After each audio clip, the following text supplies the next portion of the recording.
Vamos a continuar nuestro estudio en Corintios. Les pido que abran sus Biblias en 1 Corintios capítulo 6. Vamos a empezar el capítulo 6. Vamos a leer del versículo 1 al 8. 1 Corintios 6, 1 al 8.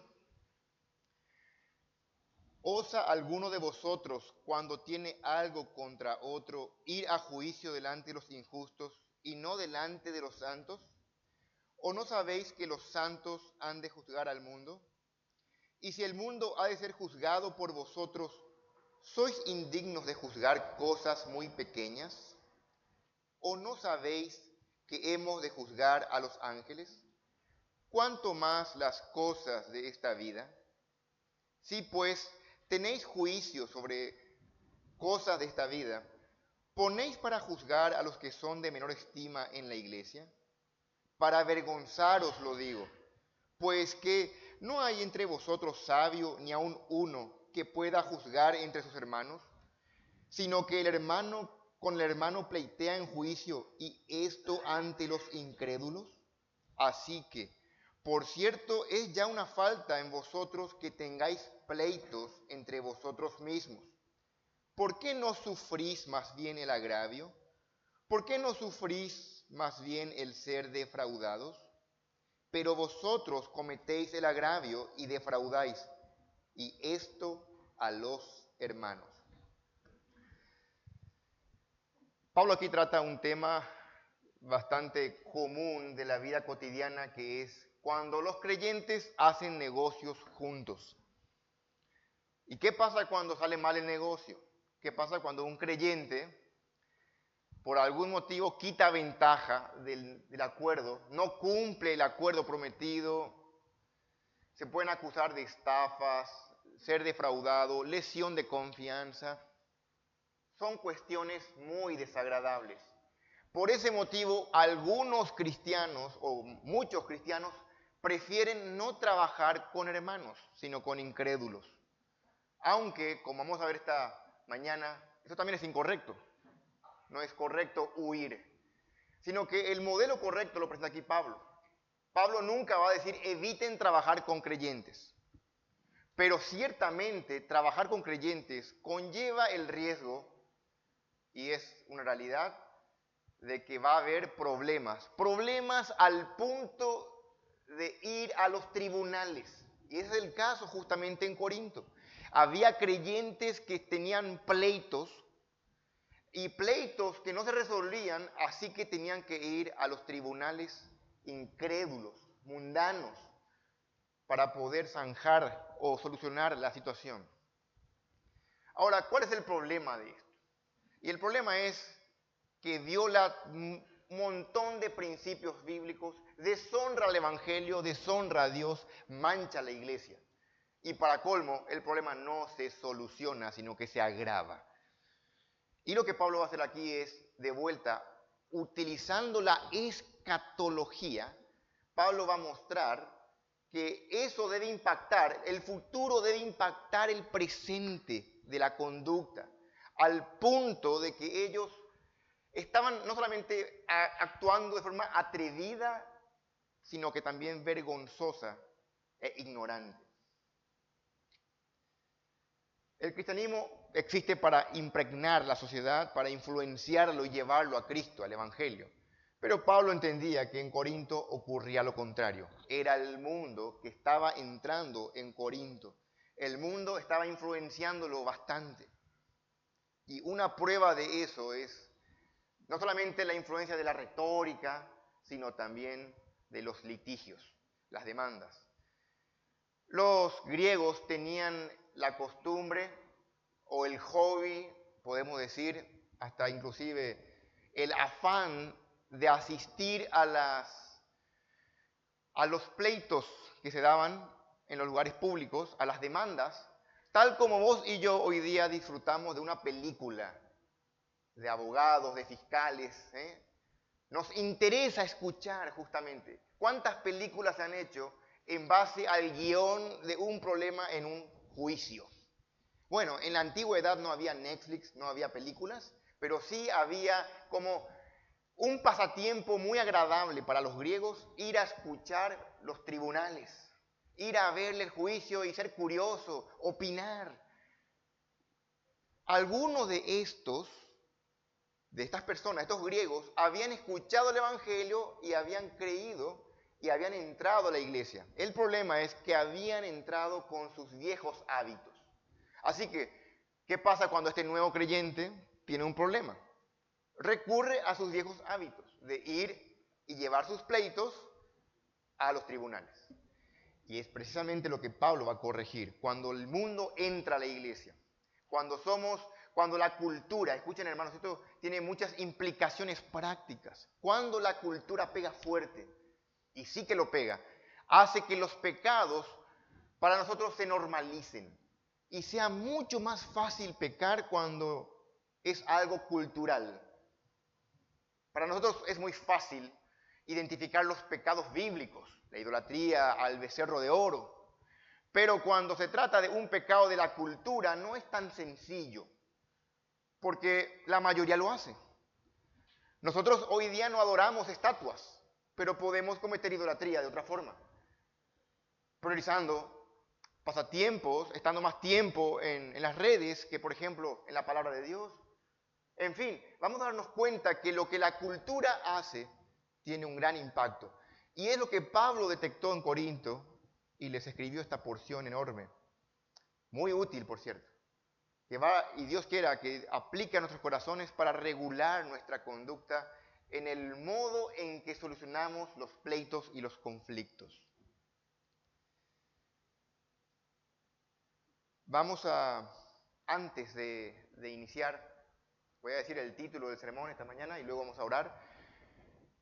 Voy a dividir el sermón en dos partes, porque le estoy dando vueltas. Y lo que Pablo hace primero es mostrar el modo incorrecto de resolver los conflictos.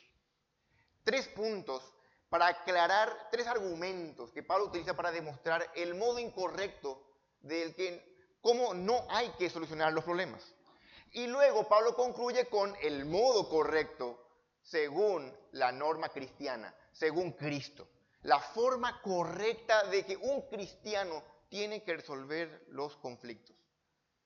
Así que vamos a ver así esta mañana el sermón. Vamos a pedirle a Dios su ayuda porque lo que vamos a ver vamos a necesitar que el Espíritu nos persuada, porque no es fácil aceptarlo. Es fácil leerlo en las páginas de la Biblia, es fácil entenderlo, explicarlo, pero a digerirlo y aplicarlo vamos a precisar de toda la gracia de Dios para que nos ayude.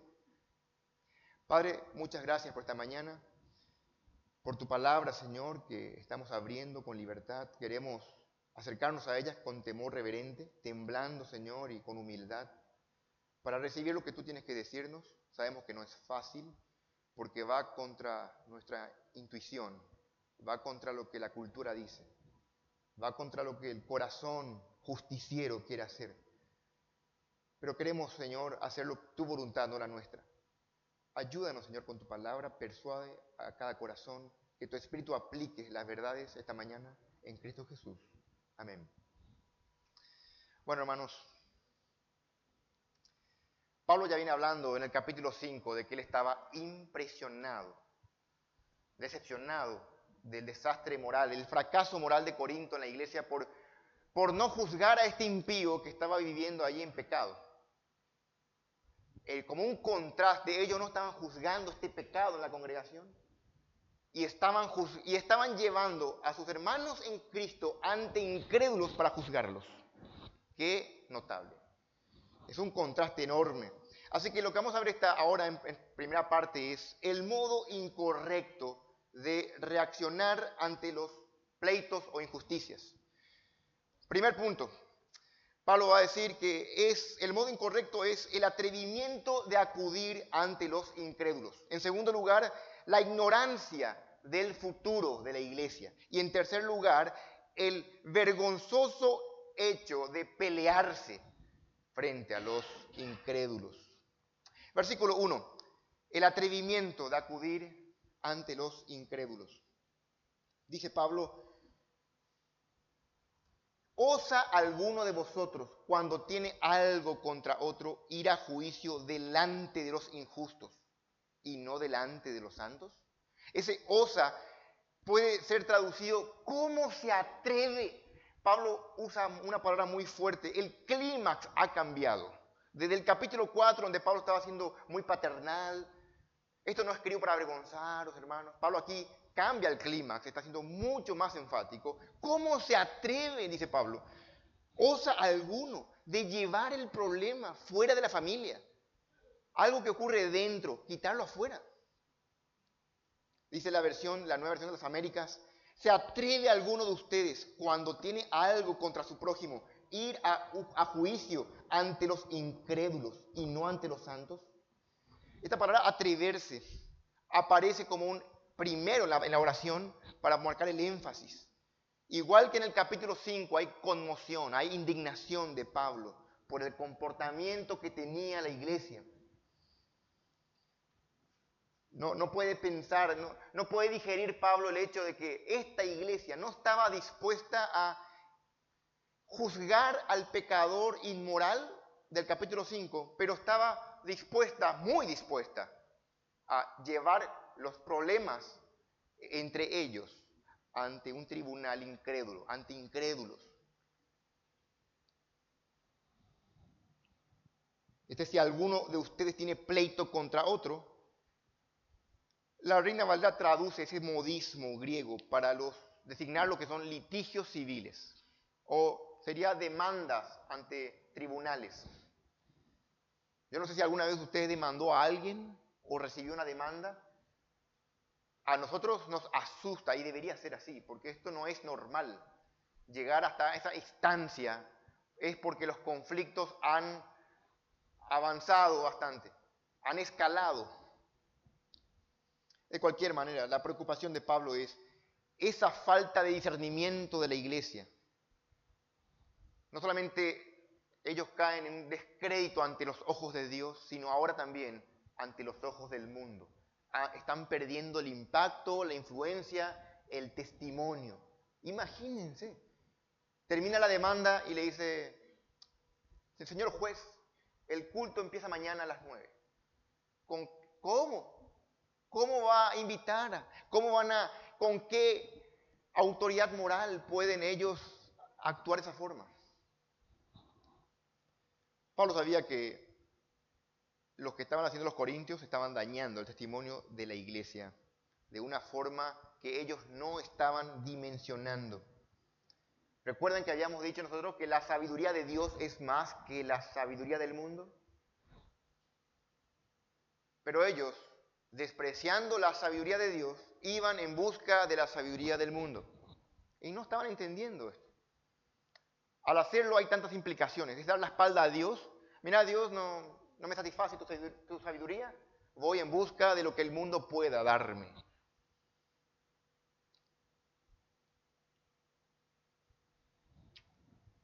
Nosotros enseñamos, quizás algo derivado de esto puede ser, y entendemos como muy nefasto, como muy triste, cuando una persona en busca de solución a sus problemas va en la psicología, a un psicólogo, en vez de pedir consejería bíblica, buscando en la sabiduría del mundo antes que en la sabiduría de Dios. Para nosotros es muy claro que está mal, pero para los corintios no era tan claro.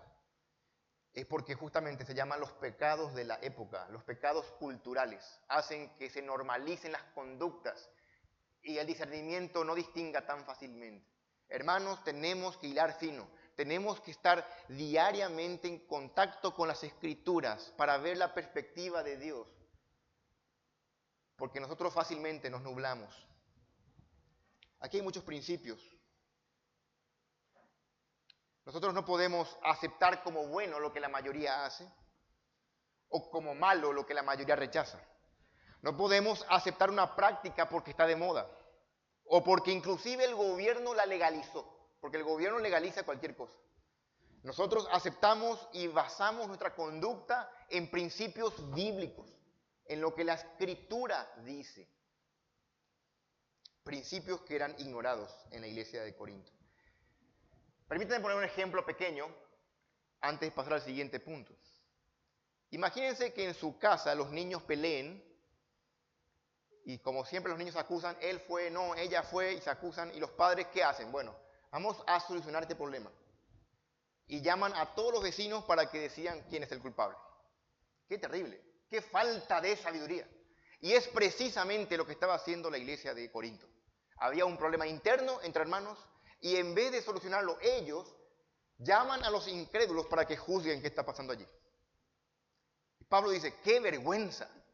¿Cómo se atreven? Dice Pablo. El atrevimiento de ir a solucionar nuestros problemas con un incrédulo. Eso viola, mancha el testimonio de la iglesia. Desacredita la sabiduría divina como superior a cualquier otra. En segundo lugar, es también incorrecto el modo de reaccionar ante los pleitos, los problemas, cuando ignoramos el futuro de la iglesia. Versículos 2 y 3 dice, ¿o no sabéis que los santos han de juzgar al mundo? Y si el mundo ha de ser juzgado por vosotros, ¿sois indignos de juzgar cosas muy pequeñas? De vuelta, versículo 3, ¿o no sabéis que hemos de juzgar a los ángeles? ¿Cuánto más las cosas de esta vida? Esto es una ignorancia, pero una ignorancia culpable. No sabéis, Pablo utiliza 10 veces esta fórmula en toda la carta. Y con dos objetivos. Uno, para demostrar una verdad importante de la palabra de Dios. Pero en segundo lugar, para una gran reprimenda a los que se jactaban, a los que estaban envanecidos, que se jactaban de su sabiduría, pero no sabían nada. ¿O no sabéis?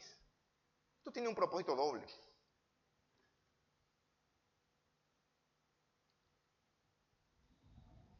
Pablo entendía muy bien que los cristianos están equipados con los dones, con los recursos necesarios para resolver cualquier tipo de conflicto. ¿Cómo podemos esperar que los que no tienen el Espíritu de Dios, que están muertos espirituales, puedan ellos resolver asuntos espirituales? De hecho, al ir ante los incrédulos, estaban demostrando su orden de prioridad. Porque el problema no es siempre el problema, hay un problema detrás. Y entendemos que es espiritual. Cuando un hermano no paga lo que tiene que pagar, el problema no es sencillamente allí económico, el problema no es desfachatez. Hay un pecado detrás de avaricia, codicia. Hay que analizar qué pecado está ahí detrás, orgullo. Y necesita justamente la escritura para arrepentirse. Cuando los corintios estaban llevando los casos de demanda, no les importaba el beneficio espiritual, que es de primera orden. Para Dios la unidad de la iglesia es prioridad. A ellos le importaba más su derecho, escuchen esto, que el bien del otro. Y estaban violando principios claros. Para Pablo regular esto entonces, para que despierten a lo tonto de su conducta, Pablo les muestra aquí dos implicaciones escatológicas. Le va a hablar del futuro. ¿Cuál es el futuro de la iglesia? Bueno, ¿ustedes acaso no saben que van a juzgar el mundo? ¿O no saben que van a juzgar no solamente al mundo, sino a seres que no son humanos, a ángeles?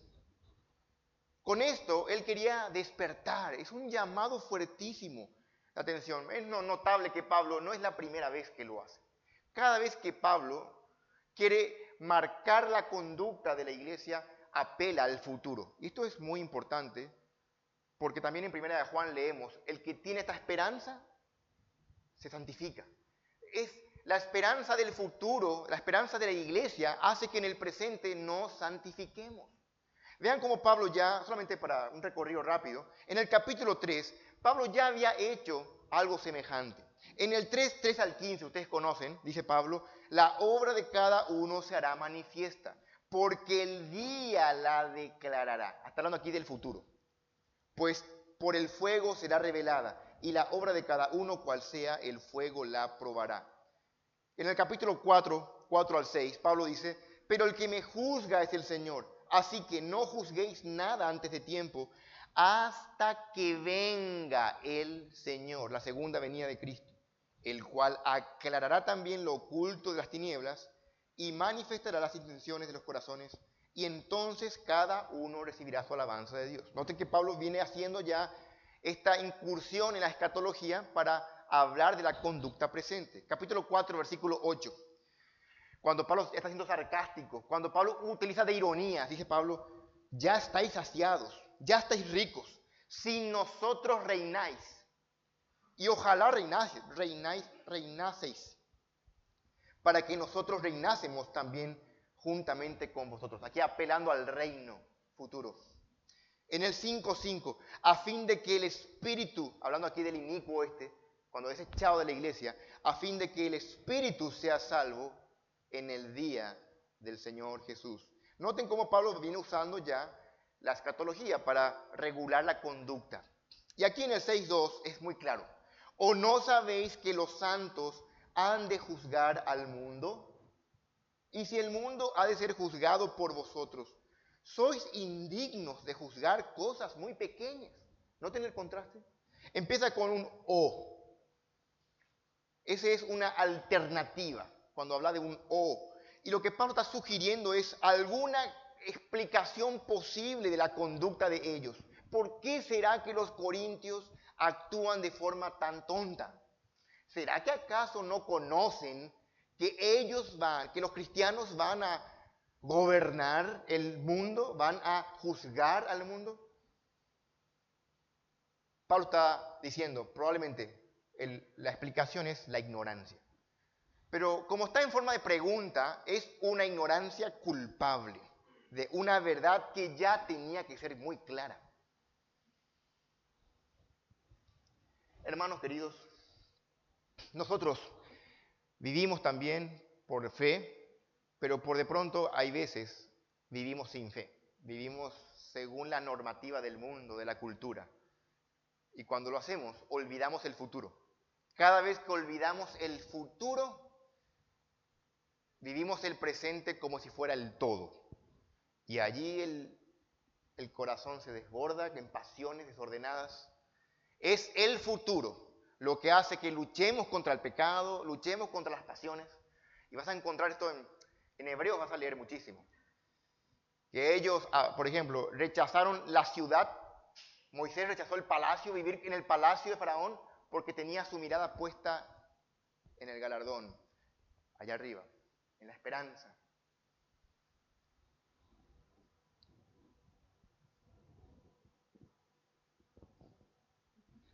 La idea es del argumento, si los santos van a ayudar en el juicio final del mundo y de los ángeles, eso significa que si va de lo mayor a lo menor, si vamos a encargarnos de cosas muy complejas, ¿cuánto más de cosas pequeñas?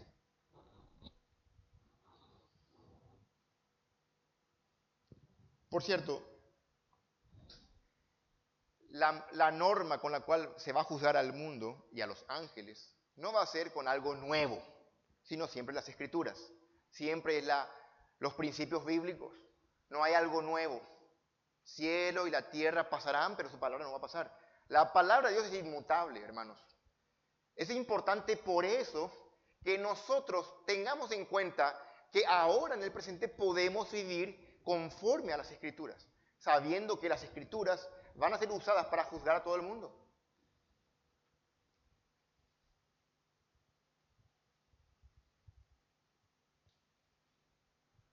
El versículo 3 ayuda a entender también lo del mundo. ¿O no sabéis que hemos de juzgar a los ángeles? ¿Cuánto más las cosas de esta vida? Ahora alguno se preguntará, ¿cuándo es que nosotros vamos a juzgar al mundo y vamos a juzgar a los ángeles? Hay tantas preguntas que yo me hice, ¿a qué ángeles? ¿A los caídos o a los ángeles escogidos? Y de ser así, ¿qué vamos a juzgar? Son preguntas que son lícitas hacerse mientras uno estudia el texto. Para responder, no es el tema ahora, porque Pablo usa como argumento para hacerles entender ellos del punto. Así que solamente a vuelo de pájaro, mirar algunos versículos. Lo que Pablo tiene en mente es el reino milenial, el reino de Cristo aquí en la tierra, para decirlo bien sencillo. Vayan conmigo un ratito en Daniel capítulo 7. Daniel capítulo 7, versículo 22. Vamos a leer unos cuantos versículos.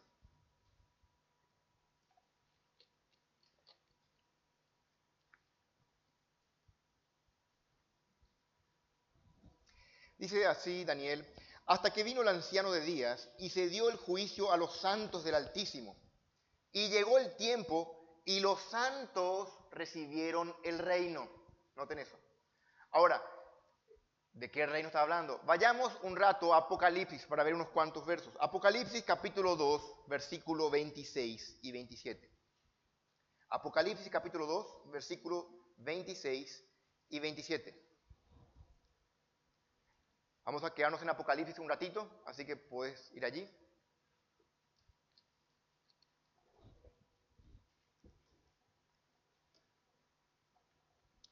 Al que venciere, dice Juan, y guardare mis obras hasta el fin, yo le daré autoridad sobre las naciones y las regirá con vara de hierro.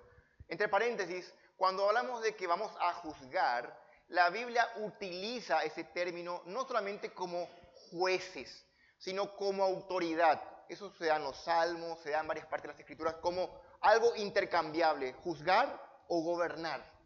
Se usa como en Israel los jueces gobernaban, para que tengamos claros. Aquí el que venciere, ¿quién es el que venciere? El creyente. Es un lenguaje juanino. El apóstol Juan utiliza el término en su epístola, el que venciere es el que cree en Cristo, el creyente. El que venciere, el vencedor es el creyente. ¿Y qué pasa con él? Va a gobernar, va a regir con vara de hierro. Apocalipsis capítulo 3, misma idea. Capítulo 3, versículo 21. Al que venciere, le daré que se siente conmigo en mi trono, así como yo he vencido y me he sentado con mi Padre en su trono. Capítulo 5, versículo 10. Y nos has hecho para nuestro Dios reyes y sacerdotes, y reinaremos, ¿dónde? Sobre la tierra. Ahí está el espacio de reino. No vamos a reinar en el cielo. Dice, y reinaremos sobre la tierra. Apocalipsis 20, 24.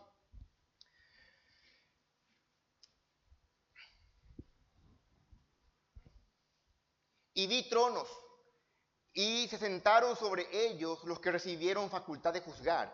Y vi las almas de los decapitados por causa del testimonio de Jesús y por la palabra de Dios, los que no habían adorado a la bestia ni a su imagen, y que no recibieron las marcas en sus frentes ni en sus manos.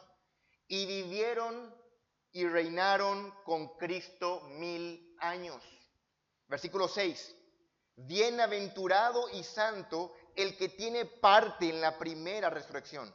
La segunda muerte no tiene potestad sobre estos, sino que serán sacerdotes de Dios y de Cristo, y noten, y reinarán con él 1000 años. Bueno, el punto es claro. Lo que Pablo está queriendo aquí decir es, van a reinar con Cristo. ¿Cómo puede ser que no solucionen los problemas tan pequeños? Esa es la idea. Apela al futuro, los lleva a que entiendan las realidades escatológicas de que van a juzgar al mundo y a los ángeles para mostrarle la forma torpe en que ellos estaban viviendo. ¿Cómo puede ser? ¿Cómo no van a tener la capacidad de juzgar cosas pequeñas si van a juzgar cosas grandes? De vuelta, la implicación es, esto deshonra a Dios, deshonra al Evangelio, deshonra a la iglesia. No se actúa conforme al amor, que es la ley de Cristo. Se actúa contrario a todos los principios bíblicos. Somos una familia, la iglesia es una familia. Cuando un creyente, escuchen muy bien, decide ir ante incrédulos para evacuar sus problemas, lo que está haciendo es saliendo de la familia y llevar los problemas de la familia a los vecinos. Y eso es bochornoso. La idea es una pregunta que tiene solución. ¿Cómo no vamos a ser capaces de solucionar los asuntos comunes y corrientes de la vida? Si los asuntos extraordinarios como ángeles y todo el mundo vamos a juzgar. Pablo dice, claro que son capaces. Tienen al Espíritu de Dios, tienen dones, la gracia de Dios y el poder de Dios, la palabra de Dios para poder solucionar los problemas. ¿Cómo van a irse a otra parte? ¿Cómo van a recurrir a la sabiduría del mundo? Ya vimos entonces el modo incorrecto de reaccionar ante los pleitos, el atrevimiento de ir ante los incrédulos, ignorando el futuro en segundo lugar, y ahora en tercer lugar, Pablo vuelve al tema de ir a los incrédulos El primero es un atrevimiento de quizás pensar llevar tu problema. Aquí es lo necio y vergonzoso de pelearse delante, de tener pleito ahí frente a los incrédulos. Eso es terrible. Versículo 4 al 6. Noten cómo Pablo va a continuar. Dice, si pues, porque él razona de lo que recién dijo del futuro, si pues tenéis juicio sobre cosas de esta vida, ponéis para juzgar a los que son de menor estima en la iglesia. Para avergonzaros lo digo. Pues no hay entre vosotros sabio ni aun uno que pueda juzgar entre sus hermanos, sino el que el hermano con el hermano pleitea en juicio. Y noten, y esto ante los incrédulos. Empezamos con el versículo 4, que es el versículo que tiene más conflicto en el griego. Ustedes saben, hermanos, que este versículo 4 se traduce de distintas formas en distintas versiones. Algunas versiones, lo que pasa es que no es que estén estas versiones satánicas, no es que son versiones que no respetan a Dios. Claro que no, hermanos. Son hombres que temen a Dios y que cuando lo traducen en el texto griego no hay puntuaciones, no hay signos, no es tan fácil. Así que es lícito la forma en que pueden traducir. Lo que hay que tener en cuenta es que la forma correcta de llegar a una conclusión es el contexto. Y el contexto gobierna. El contexto decide cuál es la forma correcta de traducción. Así que, hermanos, para darle seguridad, creemos nosotros que la traducción de la Reina Valera que tenés en tu mano respeta coherentemente el contexto y está bien traducida. Algunas traducciones, por ejemplo, dicen que esto es un imperativo. Esto que pregunta, ponéis para juzgar a los que son de menor estima en la iglesia. Dice, pongan, hay una traducción que dice, pongan para que, por jueces a los más pequeños de la iglesia para que juzguen. Hay una traducción que dice eso. Hay otra que pone en modo indicativo, pero la Reina Valera pone en forma de pregunta, lo cual coincide con el contexto de 9 preguntas que Pablo hace en esta porción. Si vos comenzás a contar las preguntas, son 9. 9 preguntas, así que coincide que sea en un modo interrogativo y no imperativo. No hay ningún imperativo en toda la sección. Por lo menos de aquí del 1 al 6. Sería raro encontrar. Entonces, lo más coherente aquí en esta porción es que sea una pregunta, una interrogación. Ahora, sigue el problema. ¿Quiénes son los de menor estima en la iglesia? No son los más feos, no son los más argeles. El contexto le da sentido a las palabras. Voy a leerle en la versión de las Américas. Me gusta esta versión, dice aquí. La nueva versión de las Américas dice, entonces, si tienen tribunales que juzgan los casos de esta vida, ¿por qué ponen por jueces a los que nada son en la iglesia? Si todavía queda duda, otra versión, el lenguaje sencillo, dice, ¿por qué tratan de resolver esos problemas con jueces que no pertenecen a la iglesia? Está bueno. ¿Por qué? Claro, aquí el tema es que ellos iban ante los incrédulos. Si ustedes tienen la potestad de resolver todas las cuestiones complejas, ¿por qué recurren a incrédulos? Con gente que nada tiene que ver con la iglesia. Es la pregunta aquí de Pablo. ¿Por qué recurren a incrédulos? Y aquí Pablo concluye con un reto a ellos, versículo 5. Para avergonzaros lo digo. No es una contradicción de la Biblia, porque en el capítulo 4, ahorita en el 4.14, ahí una página antes. En el 4.14 Pablo había dicho, no escribo esto para avergonzaros, sino para amonestaros como a hijos amados. ¿Se acuerdan? Pablo ahí con un espíritu de amor, paternal. Pablo estaba corrigiendo allí las divisiones que había en la iglesia. Y Pablo dice, yo no escribo esto para vergüenza a ustedes, sino para confrontarles, amonestarles. Pero en este caso, el clímax, aquí uno puede medir si está nervioso el apóstol, si le está retando, y es así. Pablo dice, para vergüenza le digo. Este es el caso, para avergonzarles. Es algo serio. Lo que dice el versículo 5. Y Pablo, seguido de esa reprimenda, noten, empieza una ironía. Pues no hay entre vosotros sabio, ni aun uno. Ustedes que se jactan de ser sabios, de saberlo, porque había algunos envanecidos, ¿se acuerdan? Corinto se jactaba de sabiduría, de ser elocuentes, intelectuales. Así que Pablo no solamente les reta, sino que también con un tono sarcástico les dice, no hay entre vosotros sabio ni aun uno. Eso es humillante. Ni siquiera un sabio que pueda juzgar entre sus hermanos, sino que tienen que recurrir a incrédulos, a pelearse frente a incrédulos. Eso es una cuestión de vergüenza. Una vez más, dice alguien, las acciones de los corintios traicionan su afirmación de ser verdaderamente sabios. Ellos decían ser sabios, pero actuaban como necios. Juan Calvino, que estudió leyes en la Universidad de Francia, y antes de dedicarse a la teología, él comenta, hablando acerca de cómo eran los litigios en aquella época, en la época de Calvino, él decía que los litigios, las demandas, estaban motivadas por la codicia, la impaciencia, la venganza, las hostilidades y la obstinación.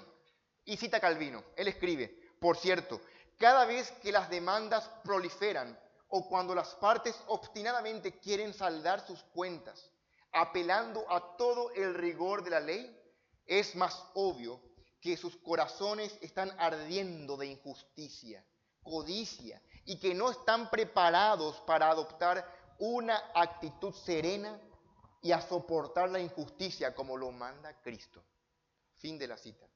Lo que dice eso Calvino es, la motivación detrás de una demanda, si lo escarbas bien ahí, hay avaricia, dinero, egolatría o venganza. Totalmente apuesto a lo que Cristo nos manda, a sufrir. Pablo dice en otra parte que cuando hay problemas deben resolverse de forma pacífica. Dice en Tesalonicenses 4:6 que nadie perjudique a su hermano ni se aproveche de él. Noten, es obvio que nosotros no tenemos que perjudicar a nadie. Al contrario, debemos edificar unos a otros, debemos edificarnos. Esa es la norma. En la antigüedad, como hoy también, los tribunales eran muy corruptos. Cicerón, que vivió antes de Cristo, dice que nunca conoció un culpable que tuviese dinero. O sea, que fuese declarado, o sea, era culpable, pero que sea declarado culpable teniendo recursos. ¿Por qué? Porque eran corruptos, compraban. Así que los que sufrían normalmente siempre eran los más desvalidos, los más económicamente débiles. Ahora piensen por un momento, ¿con qué razón un rico llevaba a un pobre a tribunales? Sencillamente de venganza, o quitar lo que tenía, o dañar su reputación. Escuchen muy bien esto, porque Pablo seguidamente va a hablar en una lista de pecados del 9 al 11, hablando de cómo son los incrédulos. A ellos no les importa, ellos son ávaros, mentirosos, ladrones, estafadores. Pero ustedes no, ustedes eran así, pero ya habéis sido lavados, eso vamos a explicar el siguiente domingo, ya habéis sido regenerados por la sangre de Cristo. Ya no son eso, eran, pero ya no. Ahora tenemos una nueva naturaleza. Y esa nueva naturaleza en Cristo es que el amor de Dios ha sido derramado en los corazones, por lo cual nosotros ya no buscamos lo nuestro, sino el bien de los otros, en teoría. ¿Y qué más buscamos? Buscamos el crecimiento de la iglesia, la gloria de Cristo. ¿Por qué entonces estaban así los corintios? Hermano, enseguida vamos a quitar aplicaciones para nosotros. Estamos interpretando el texto porque no es fácil. Pero pensemos, al leerlo simplemente se entiende la idea de Pablo, el punto. No deben pelearse ante incrédulos, no deben llevar nunca sus problemas a tribunales. Eso se entiende muy bien. Pero sin embargo ellos lo hacían. ¿Por qué? Porque les importaba más el dinero que sus hermanos. Porque les importaba más el deseo personal que amar a otros, que el deseo de otros. Piensen en sus corazones mientras leemos esto. A ellos les importaba más reclamar su derecho que el progreso del Evangelio. Nosotros somos justicieros. No hay nadie que diga, no, yo no soy justiciero. Claro que sí. Cuando vos ves una película y ves una injusticia, sentís rabia. Y te atrapa la película porque querés ver que ese injusto pague. Querés que le peguen, que se vaya a la cárcel, querés que le vaya mal. Y es la trama que utilizan los guionistas para hacer sus películas. Saben muy bien. Y presentan a un negro que sufre injusticias, a una persona que es ajustada injustamente, y etcétera, etcétera. Imagínense los incrédulos que vieran la conducta de los corintios. ¿Qué van a concluir? Ah, ellos son igual que yo. Ellos son igual que nosotros, egoístas. No hay ninguna diferencia. En su iglesia no hay ninguna diferencia. ¿Para qué iría yo a la iglesia de ellos? Lo peor de todo es que los corintios pensaban que ellos eran sabios. Ya Pablo les advirtió de que no se engañen en el 3:18. Nadie se engaña a sí mismo. Si alguno entre vosotros se cree sabio en este siglo, hágase ignorante para que llegue a ser sabio. Pero ellos estaban envanecidos. Olvidaron o no captaron que ellos estaban mejor capacitados que los incrédulos. Obviamente, por la palabra de Dios, por el Espíritu Santo que moraba en ellos para resolver los problemas. Ahora, el hecho de no hay ningún sabio que sirva como juez en la iglesia, no se trata aquí de levantar jueces dentro de la iglesia para emitir un veredicto. La idea detrás es que Pablo quiere hombres sabios que no emitan veredictos, sino que sirvan de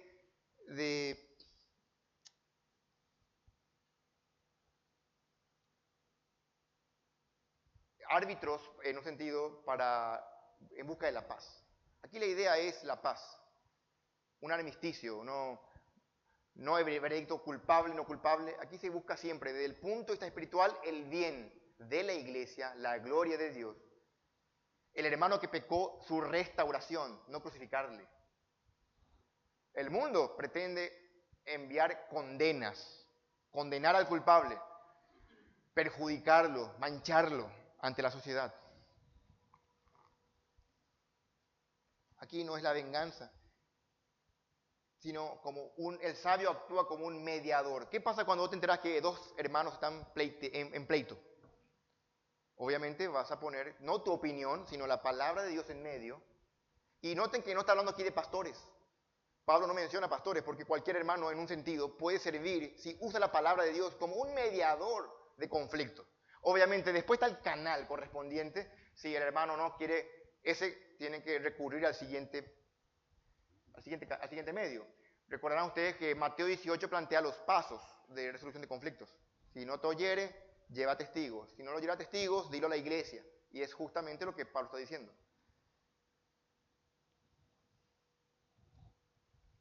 No hay ningún sabio en la iglesia que sirva de mediador. O sea, nadie conoce la Biblia para que utilice la Biblia para mediar a estos hermanos.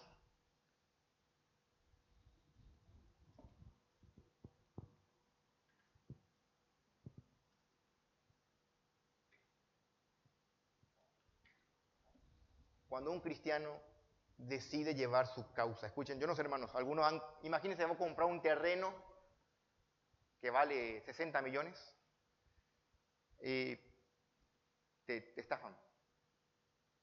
Y el que te vendió encima es de una iglesia. Y vos decís, yo no le voy a dejar en paz. Esto no va a quedarse así. No sabe con quién se metió. Yo tengo un primo que es abogado, yo tengo conocidos, yo tengo contactos. Cuando un cristiano actúa así, está demostrando que para él sus derechos son más importantes que el evangelio. Vamos a pensar, hermanos, en nuestros días. Quizás ninguno aquí todavía ha llevado sus problemas a tribunales. Y ojalá que nunca sus problemas a tribunales.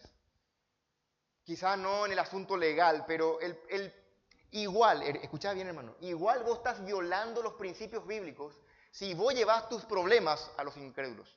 Si vos le contás a un incrédulo que tuviste problema en la iglesia, vamos a poner que vos estás en desacuerdo con algo, y te vas y te desahogás con tu vecino, con un pariente, con un ex compañero. Imagínate, cuando vos le invites a la iglesia a ese ex compañero o a ese vecino, ¿qué es lo primero que va a pensar? Se va a acordar de con que el pastor le trató así, con que esa injusticia que le cometieron, con que había sido... ¿Te das cuenta del daño que estás causando? El Evangelio es desacreditado. Pablo, si vivía en estos tiempos, ¿cómo actuaría Pablo? Obviamente, en la época de Pablo no había Facebook, no había Internet. Pero ¿cuántos retos, cuánta reprimenda de parte de Pablo, de cuántos cristianos están escribiendo en Facebook disparates, peleándose con cualquiera, demostrando lo que no tiene que demostrar, sacando los problemas de la iglesia ahí en Facebook? ¡Qué horror! Cuidado con los comentarios que pones en Facebook, en un sentido, hermano, porque podés manchar el testimonio de la iglesia y de Cristo. Y este es el gran punto detrás. No importa tanto lo que vos, tu testimonio, tu dinero, lo que más importa aquí, lo que más importa es la gloria de Dios, el avance del reino, el evangelio. Pablo tenía en mente eso cuando dice, abrí ahí, capítulo 10, Corintios 10, 31.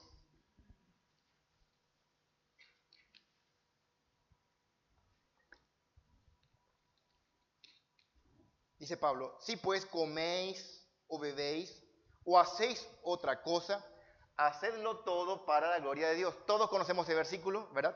¿Alguna vez lo has citado? Sí, todo hay que hacer para la gloria de Dios. Pero pocas veces, escuchen hermanos, hemos citado este versículo en el contexto en que Pablo lo dice. Noten el versículo siguiente, versículo 32. No seáis tropiezo ni a judíos, ni a gentiles, ni a la iglesia de Dios. Como también yo en todas las cosas agrado a todos, no procurando mi propio beneficio, sino el de muchos, para que sean salvos. Sed imitadores de mí, así como yo de Cristo. Vean, este es el contexto. El punto es, todo lo que hagamos, hacemos para la gloria de Dios. ¿Y cuál es el punto? Si vas a demandar a alguien, pensá, como dice Pablo, no sean de tropiezo, ni a la iglesia, ni a gentiles, ni a incrédulos. Y Pablo dice, yo eso hago, yo renuncio a mis derechos. Pablo renuncia a sus derechos con tal de ganar alguno para Cristo. Esa es la forma correcta de actuar. Pablo dice, yo voy a poner mis derechos a un lado para poder ganar almas.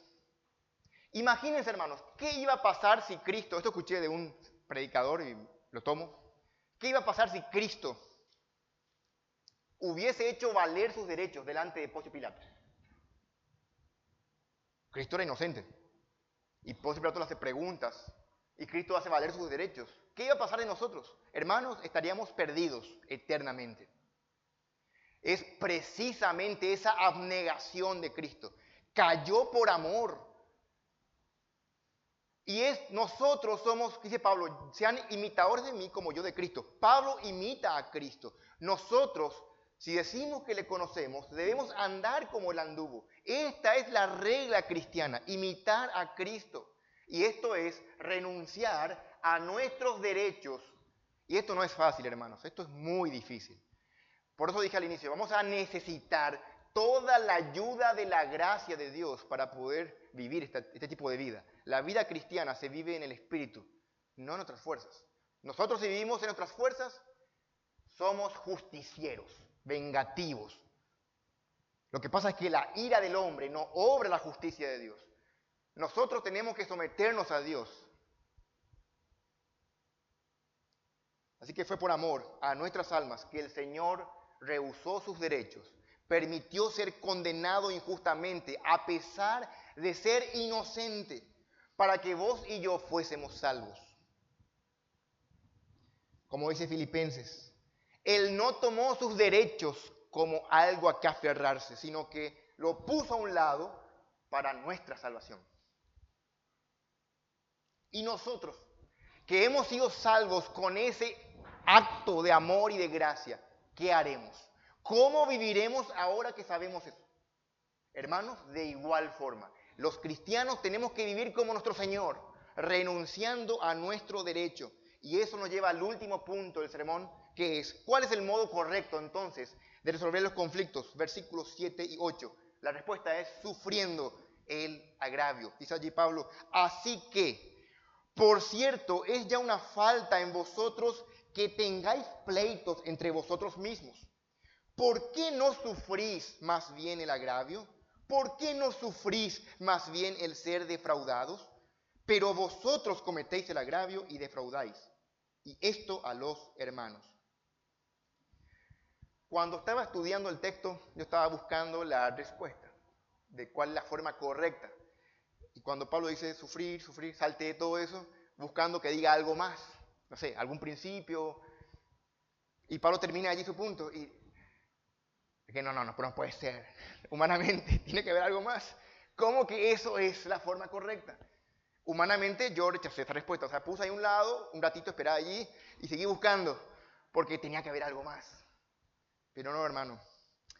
La forma correcta en que nosotros tenemos que resolver nuestros conflictos, escucha bien, esto es contraintuitivo, esto va contra naturaleza, es sufrir. Y no nos gusta sufrir. A mí no me gusta sufrir. Odio sufrir. Cualquier dolorcito ya tomo un remedio. Y cuando es un dolor emocional, cuando es una injusticia, te hierve la sangre, ¿verdad? ¿O no? Pero tenemos que sufrir el agravio. Y aquí tenemos que explicar esto. Porque Pablo está explicándole a ellos. Porque en un litigio, piensen, Pablo dice, en un litigio, en una demanda mundana, hay un perdedor y un ganador. Pero cuando un cristiano demanda, no hay ni ganador ni perdedor. Todos pierden. No hay ningún ganador. Dice John MacArthur, comenta que tiene un abogado amigo que es cristiano y este hombre siempre intenta a los cristianos hacerle retroceder, evitar que cometan la demanda. Dice que en el 90% logra.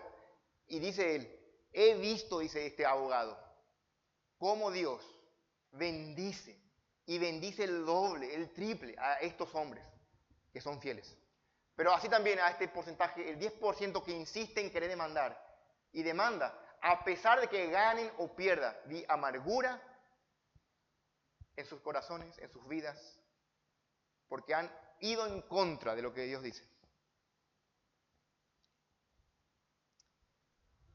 Es mejor aceptar que nos hagan mal que pelear.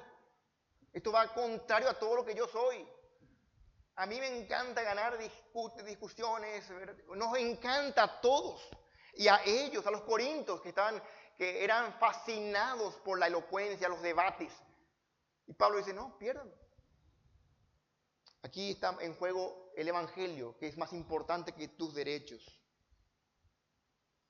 La cultura dice, vivir en esta cultura, hermanos, dice que tenemos a nuestros medios, hacer valer tu derecho. El otro día le mostraba a Patti, había en Facebook un video, no sé, de una tal Carla, que es un dibujito animado. Y lo que está enseñando es cómo tener que hacer valer tu derecho laboral, que no permita que tu jefe te pisotee. Y es bastante arrogante. Yo le dije, qué chocante es ver esto. Y los jóvenes están viendo eso. En una cultura que nosotros tenemos que hacer valer lo que somos. No permitas que te pisoteen, no permitas esto o aquello. Pero el Evangelio dice lo opuesto. El Evangelio dice, no importa eso. Y si nos vamos más atrás, vamos a ver lo que Cristo enseñaba. Si te dan una cachetada, ponle otra mejilla. La NBI traduce este versículo de esta forma. En realidad ya es una grave falla el solo hecho de que haya pleito entre ustedes. Eso ya es grave de por sí. Aquí el adverbio grave es el mismo del capítulo 5, para mostrar el nivel de gravedad, vean. O sea, Pablo dice, créanme Corintios, esto es un desastre total. Es ya una derrota completa que tengáis problemas, pleito entre ustedes. ¿Por qué no sufrís más bien el agravio? ¿Por qué no sufrís el ser defraudados? La iglesia nuevamente de Corinto ha fallado. En el capítulo 5 moralmente y en este capítulo ha fallado en la ética cristiana, en la opinión que debe tener, en la conducta, en el espíritu correcto de iglesia. No han vivido los principios básicos del Evangelio. Pablo pregunta, ¿no sería mejor pasar por alto la ofensa? ¿No sería mejor que te defrauden? debemos estar dispuestos a sufrir agravio, sufrir por el Evangelio. Hermanos, esto es muy fácil decirlo, muy difícil de vivirlo. Decir, pero vivir. Hay una gran diferencia. Pero estoy confiado en la palabra de Dios, que tenemos los recursos en Dios para vivirlo.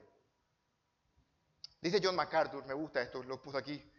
Los cristianos que demandan a sus hermanos cristianos ante los tribunales pierden espiritualmente antes de que empiece el juicio. El simple hecho de que tengan pleitos es ya señal de una falta moral y espiritual. Una palabra que indica haber perdido el pleito. Dice MacArthur, el creyente que demanda a otro creyente y lo lleva ante los tribunales, por la razón que sea, siempre pierde el caso ante los ojos de Dios. Ya ha sufrido una derrota espiritual, es egoísta y ha desacreditado el poder, la sabiduría y la obra de Dios cuando trata de conseguir lo que quiere mediante el juicio de los inconversos. Fin de la cita. O sea, dicho en otras palabras, es mejor perder económicamente que perder espiritualmente. Poner tus prioridades en orden. Es mejor tu vida espiritual que tu economía. Aquí está en juego tu corazón. Lo que pasa es que somos avariciosos, nos gusta el dinero y no nos gusta perder. También está la cuestión de orgullo. ¿Quién quiere perder? El que pierde es un débil, un sonso. ¿Quién quiere ser sonso?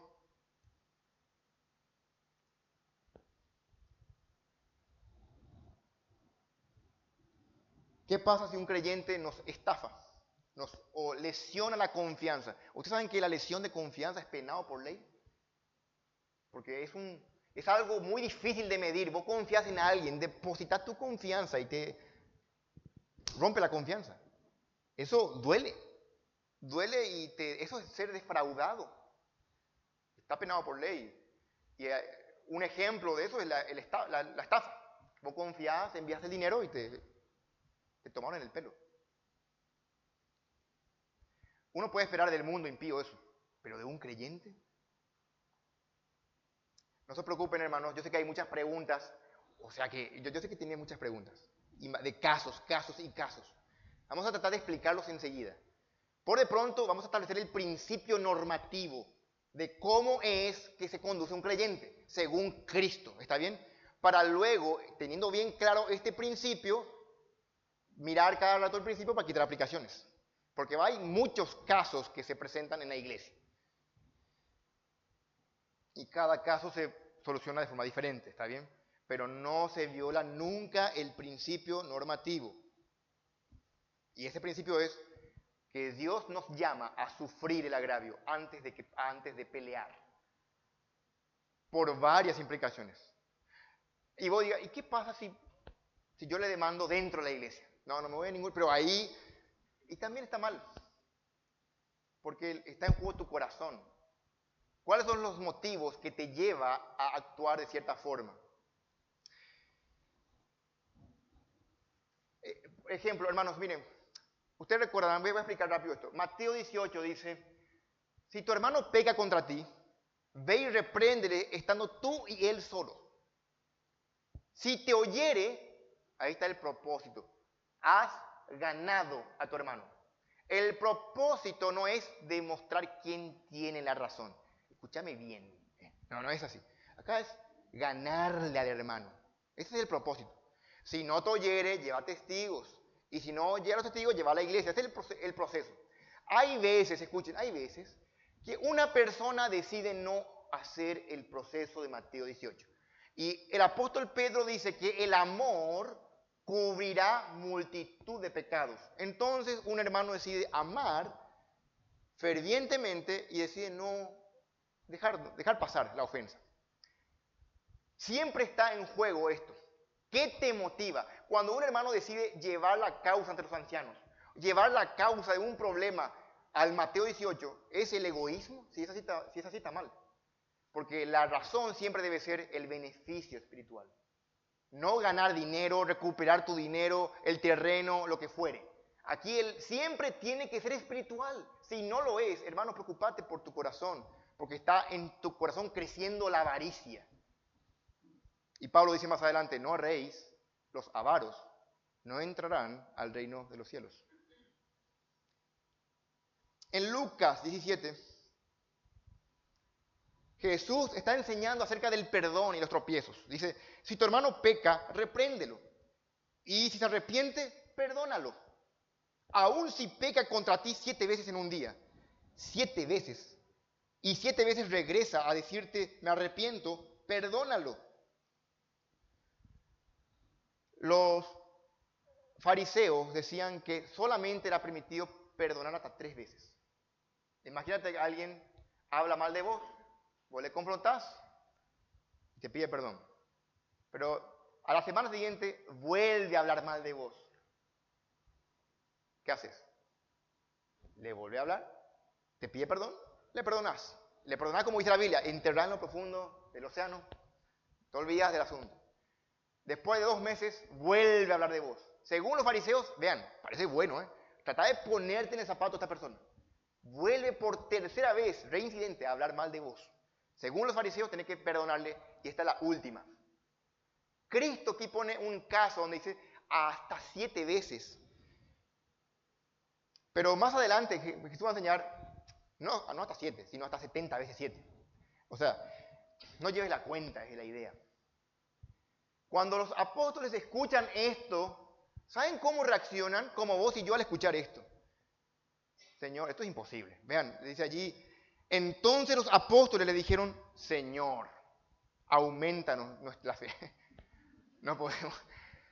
Evidentemente, nosotros también vamos a pedir a Dios que nos aumente la fe porque la idea es, no podemos vivir en nuestra carne, esto es algo espiritual. Debemos estar dispuestos a sufrir el agravio. Pero, aún más, vamos a suponer que algún hermano o alguna hermanita sufre, pero entre dientes está ahí crujiendo los dientes y se llena de amargura. Está mal, de nada sirve de vuelta. Es como aquel hombre que ofrenda, pero se está playando porque ofrenda y no sirve esa ofrenda. Tampoco sirve que obedezcas a medias. Aquí la idea es, escucha bien, y esto me hace pensar, Dios está trabajando en mí y en vos. En mí y en vos. Está produciendo el carácter de Cristo en nosotros. Si nos dicen, ama a tu hermano, sí, voy a amar a mi hermano. Pero cuando nos dicen, sufrí el agravio, esta es la forma de amar. Y ahí no nos gusta tanto. La Biblia va a decirnos lo mismo, el mismo principio desde varias ópticas, para que nosotros podamos digerir la verdad de Dios. Y vamos a darnos cuenta de que en algunas sí hacemos y en otras no.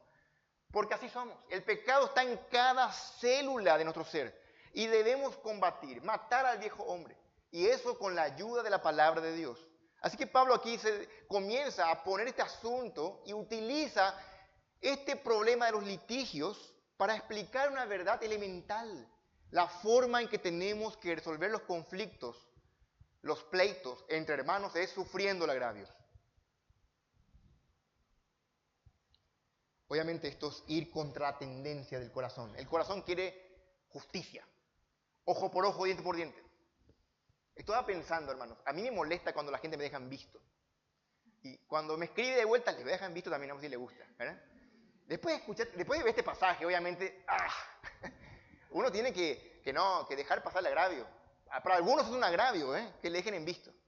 Por poner un ejemplo, puede ser...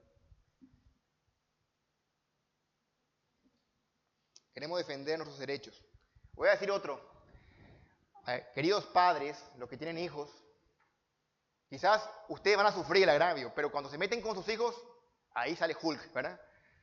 Entonces, también, hermanos, el punto es tratar ese viejo hombre en el corazón que sale a flor de piel cuando tocan tus derechos o los de tus hijos. La norma cristiana es sufrir, estar dispuesto a sufrir por Cristo, por el Evangelio. Claro que vale la pena. No insistas en tu derecho. No importa lo que la cultura diga.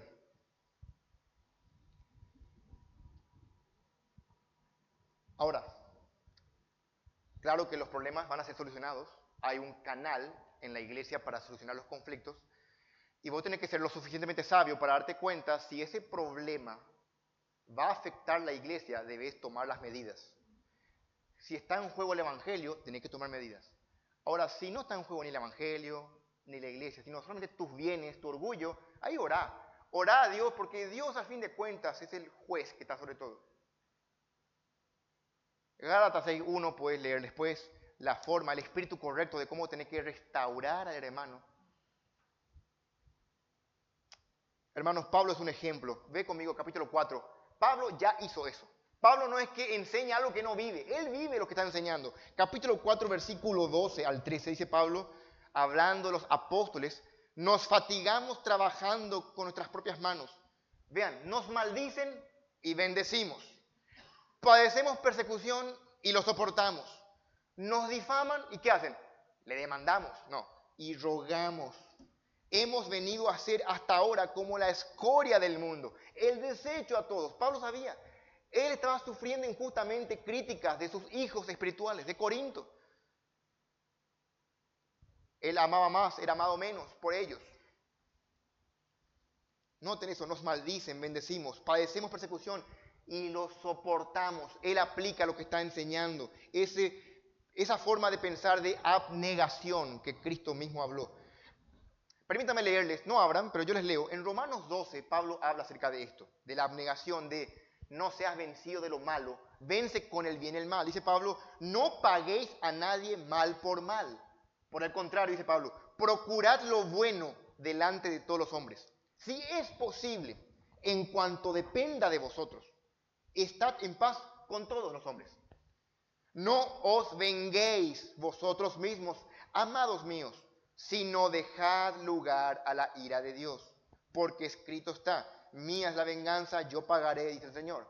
Así que, si tu enemigo tuviere hambre, dale de comer, si tuviere sed, dale de beber. Vean, está hablando aquí del enemigo, no del amigo que te habló mal, del enemigo que te demandó, que te hizo daño. Hacele bien, dale de comer, dale de beber. Dice Pablo, pues haciendo esto, ascuas de fuego amontonará sobre su cabeza. Y concluye, no seas vencido de lo malo, sino vence con el bien el mal. ¿De dónde quita Pablo esta teología? De su Señor. Cristo dijo, no resistáis al que es malo. Antes, a cualquiera que te hiera la mejilla derecha, vuélvele también la otra. Y al que quiera ponerte a pleito y quitarte la túnica, déjale también la capa. Esto es lo que Jesús dice, ¿qué hacéis de más? A diferencia del mundo, somos cristianos. La norma es nuestro Señor, sufrimos el agravio. Esto es totalmente contrario a lo que el mundo enseña, a la sabiduría del mundo. Cuando somos débiles, somos fuertes. Cuando somos débiles según el mundo, somos torpes, somos inútiles. Pero para Dios somos valiosos al ser débiles. Y Dios nos ordena sufrir el agravio.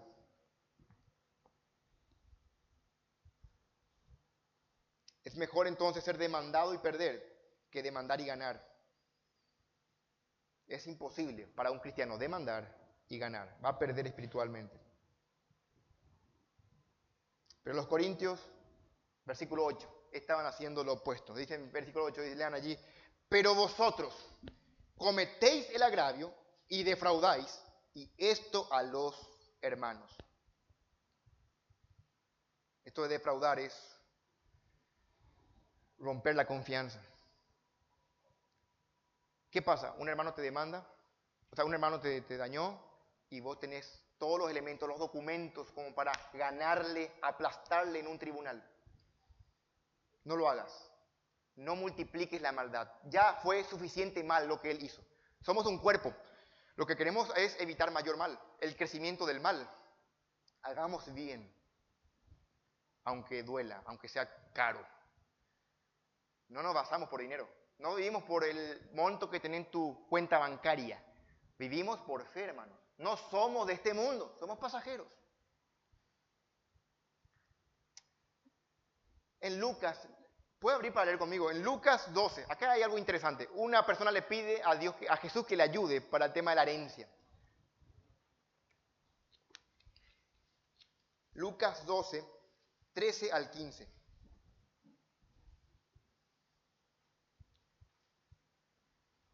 Estamos terminando. Lucas 12, 3 al 15. Vean esto. Le dijo uno de la multitud: Maestro, di a mi hermano que parta conmigo la herencia. Mas él le dijo: Hombre, ¿quién me ha puesto sobre vosotros como juez o partidor? Y les dijo: Mirad y guardaos de toda avaricia, porque la vida del hombre no consiste en la abundancia de los bienes que posee. ¿Cuál fue el mal menor? Aquí vean, es muy sencillo. ¿Cuál fue el mal menor y el mal mayor?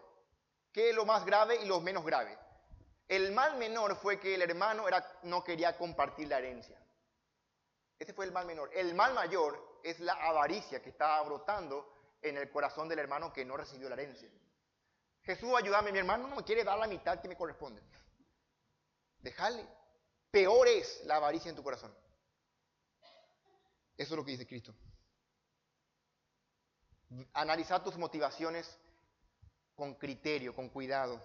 Dice MacArthur, la preocupación principal de un cristiano debe ser no proteger sus posesiones o sus derechos. No sus derechos ni sus posesiones, sino proteger su relación con el Señor y con sus hermanos. Fin de la cita. Me gusta eso, es muy sencillo. Eso pone en orden las cosas. Y en Corintios no estaba en orden. Se estaban dividiendo, estaban dejando que el mundo entre en la iglesia, siendo orgullosos, permitiendo que un pecador esté y llevando sus pleitos ante incrédulos. Así que Pablo toma las cartas en el asunto y les enseña de forma fuerte este principio tan elemental. Hermanos, esto va a ser muy difícil para nosotros vivir, pero Dios es bondadoso y Dios no nos da algo que no podamos cumplir.